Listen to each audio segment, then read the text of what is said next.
Israeli সেনা ঘাঁটিতে ঢুকে সেনাদের কামড়াতে শুরু করে, তখন ঘটনাটি আর সাধারণ থাকে না। ঘটনাটি এরই মধ্যে অন্যদিকে মোড় নিয়েছে।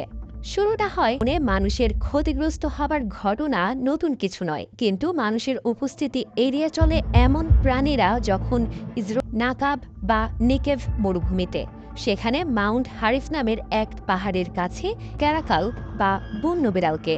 এই বন বিড়াল সাধারণত মানুষের কাছাকাছি আসে না, কিন্তু তার অভ্যাস বদলে হঠাৎই কেন আক্রমণ করে বসল সামরিক ঘাঁটিতে থাকা প্রাচীন মরুভূমিতে থাকা এক ধরনের বন্য বিড়াল বা ক্যারাকালের আছে তীক্ষ্ণ দাঁত, ধারালো নখ আর লাফানোর অসাধারণ ক্ষমতা।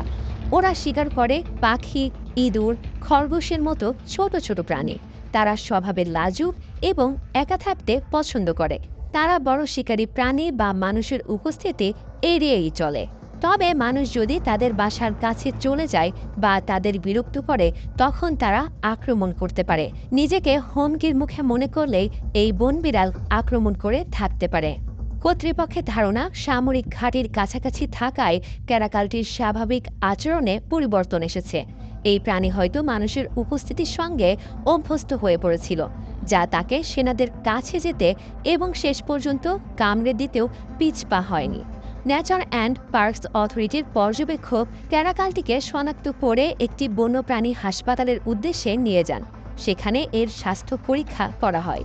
এছাড়া সেখানকার কর্তৃপক্ষ সাধারণ মানুষকে বন্য প্রাণীদের কাছাকাছি না যাওয়ার বা তাদের খাবার না দেওয়ার পরামর্শ দিয়েছে।